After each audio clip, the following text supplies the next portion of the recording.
मित्रों, स्वागत है आपका हमारे YouTube चैनल में। आज हम लोग बात करने वाले हैं कुछ बहुत ही इम्पोर्टेंट प्रोफेशंस के बारे में। और अगर आप लोग इन प्रोफेशंस में अपना करियर बनाना चाहते हैं तो अपने हाथ की रेखाओं को देख लीजिए। इस तरीके से रेखाएं अगर बनी हुई हैं जिनके बारे में आज हम लोग बात करेंगे तो निश्चित ही आप सफलता पाने वाले हैं। तो आज हम लोग जिन प्रोफेशंस के बारे में बात करेंगे उनमें है, अगर आप बैंकिंग के सेक्टर में जाना चाहते हैं, एक सफल अकाउंटेंट बनना चाहते हैं, या कि आप कानून के क्षेत्र में जाना चाहते हैं, वकील, न्यायाधीश, जज वगैरह बनना चाहते हैं, और फिर एक हम लोग डिजाइनर के हाथ की रेखा देखेंगे कि अगर आप कुछ माइंड में रखे हो, कुछ डिजाइन आपको करना है, घर, बिल्डिंग, मूर्ति, आप किसी भी चीज की अगर आप डिजाइन करना चाहते हैं और उसमें आप करियर बनाना चाहते हैं, एक सफल आर्किटेक्चर बनना चाहते हैं, तो किस तरीके से रेखा होनी चाहिए, इन सारी चीजों के बारे में हम लोग बात करेंगे। तो चलिए शुरुआत करते हैं। ये कुछ हमने पहले इन सारी चीजों के बारे में, इन सारी रेखाओं के बारे में बात कर चुके हैं, तो ये पहले की ये रेखाएं हैं कुछ। चलिए शुरुआत करते हैं। देखिए, सबसे पहले हम लोग बात करेंगे एक बैंकिंग सेक्टर में काम करने वाले आदमी की रेखा, या कि एक सफल बैंकर की रेखा किस तरीके से रहती है। तो इसमें हम लोग मेनली 2-3 चीजें देखेंगे। सबसे पहला कि बुध पर्वत काफी विकसित होना चाहिए। अगर आप बैंकिंग सेक्टर में जाना चाहते हैं तो उससे रिलेटेड आपका बुध पर्वत बहुत ही अच्छा होना चाहिए। यहाँ एक छोटी सी रेखा अंदर से लिए हुए कुछ इस तरीके से अगर निकल रही है तो एक रेखा इस तरीके से होनी चाहिए।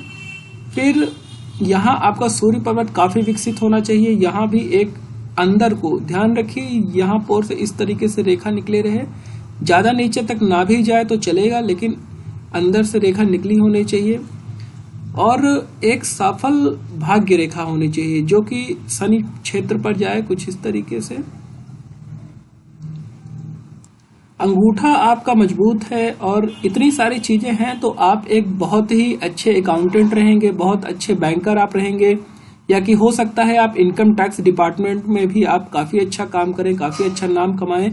तो ध्यान रखिए, यहाँ पर बुध पर्वत काफी विकसित होना चाहिए। एक रेखा अंदर से होकर के बाहर की तरफ निकली होनी चाहिए। फिर सूर्य पर्वत से एक रेखा होनी चाहिए और आपकी भाग्य रेखा काफी साफ होनी चाहिए जो कि जाए शनि क्षेत्र में। साथ ही साथ अंगूठा मजबूत, ध्यान रखिए अंगूठा मजबूत होना चाहिए और लंबा होना चाहिए। इतनी कंडीशंस हैं तो आप एक सफल अकाउंटेंट बनेंगे। अगर यहाँ से चंद्र पर्वत जो आपका है, चंद्र क्षेत्र से यहाँ से रेखा निकल करके कुछ इस तरीके से साथ में एडिशन हो रही है भाग्य रेखा से, इतनी लंबी ना भी हो, छोटी हो तो भी चलेगा। तो अगर इस तरीके से चंद्र क्षेत्र से कोई रेखा निकल करके भाग्य रेखा को सहायता प्रदान करती है तो इस कंडीशंस में आप सीए की पढ़ाई भी कर सकते हैं। सीए की पढ़ाई में भी आपको काफी अच्छी सफलता मिलने के चांसेस हैं। फिर अब हम लोग बात करेंगे कुछ जज वगैरह की, जो आप तैयारी करना चाहते हैं या कि आप कानून व्यवस्था के क्षेत्र में जाना चाहते हैं तो किस हिसाब से रेखा रहनी चाहिए। तो इस व्यवस्था में आपकी उंगलियों का बहुत बड़ा रोल होता है। अगर आपकी जो सबसे पहली उंगली है वो अनामिका उंगली, आपकी इस उंगली से थोड़ा बड़ी रहनी चाहिए, मतलब अनामिका की जो लंबाई हो तर्जनी से ज्यादा रहनी चाहिए। जैसे ये छोटी है तो छोटी ना होकर के कुछ ऐसा बड़ी उंगली होनी चाहिए इससे अपेक्षा। और जो सबसे छोटी उंगली है कनिष्ठिका, इसका ये तीसरे पोर से ऊपर जानी चाहिए, ये कुछ ऐसी रहनी चाहिए। अगर यही कंडीशन आपकी सेटिस्फाई कर रही है तो इतने में ही आप समझ लीजिए कि बहुत ही अच्छे पद पे, बहुत ऊंचे पद पे आप पहुंचने वाले हैं। इसके साथ ही कानून व्यवस्था में एक सम्माननीय पद की नौकरी रहती है। आप सम्माननीय रहते हैं तो जाहिर सी बात है कि वहां गुरु पर्वत इस कंडीशन में बहुत ही विकसित होना चाहिए। गुरु पर्वत में एक क्रॉस अगर आपके हाथ में देखने को मिलता है, एक क्रॉस इस तरीके से, ध्यान रखिए क्रॉस ही होना चाहिए, स्टार नहीं होना चाहिए। तो अगर आपके गुरु पर्वत में एक क्रॉस देखने को मिलता है तो ये बहुत ही अच्छा साइन है। और इसका फल ये रहता है कि आप एक बहुत ही प्रसिद्ध, बहुत ही व्याख्यात, प्रसिद्ध एक वकील वगैरह रहेंगे, वकील रहेंगे, जज रहेंगे। इस तरीके से अगर आपके हाथ में उंगलियों की लंबाई है और गुरु पर्वत पर एक क्रॉस है तो आप एक बहुत ही अच्छे वकील या कि जज वगैरह बन सकते हैं।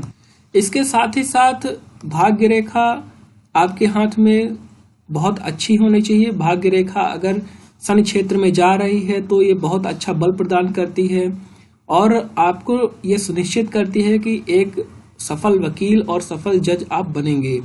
अब बात करते हैं बहुत ही मुख्य न्यायाधीश की या कि कानून व्यवस्था में सर्वोच्च पद पर पहुंचने की। तो उसके लिए देखिए एक और रेखा होनी चाहिए कुछ इस तरीके से, यहाँ से भाग्य रेखा से एक ब्रांच निकल करके कुछ इस तरीके से जानी चाहिए गुरु पर्वत पर। अगर भाग्य रेखा से एक शाखा निकल करके गुरु पर्वत पर जाती है, ऐसे कंडीशन में आप मान के चलिए कि पूरे भारत में जो सबसे बड़ा उच्च पद होगा कानून व्यवस्था से रिलेटेड, वहां पर आप पहुंच सकते हैं। तो इनमें 4 कंडीशंस का ध्यान रखना है। सबसे पहली जो सबसे आपकी पहली उंगली है तर्जनी, वो अनामिका से बड़ी होनी चाहिए। कनिष्ठिका तीसरे पोर के अनामिका से ऊपर होनी चाहिए। फिर एक क्रॉस का साइन होना चाहिए आपके गुरु पर्वत पर।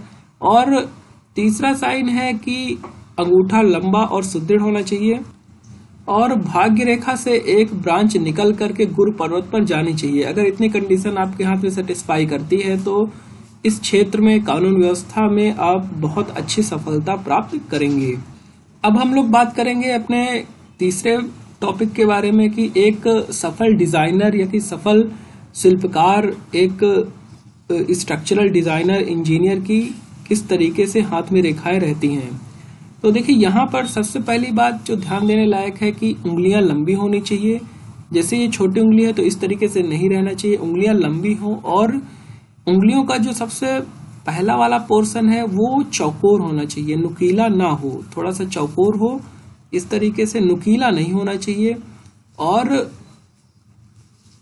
फिर आपके हाथ में जो सूर्य पर्वत है वहां पर किसी भी तरीके से ट्रायंगल, स्क्वायर, इस तरीके से ट्रायंगल वगैरह इसके ब्रांचेस ऐसे नहीं निकले होने चाहिए, स्क्वायर वगैरह नहीं बना रहना चाहिए। यहाँ एक साफ रेखा, साफ और सीधी रेखा है तो बहुत अच्छा है, नहीं है तो सूर्य पर्वत जो है आपका वो विकसित होना चाहिए।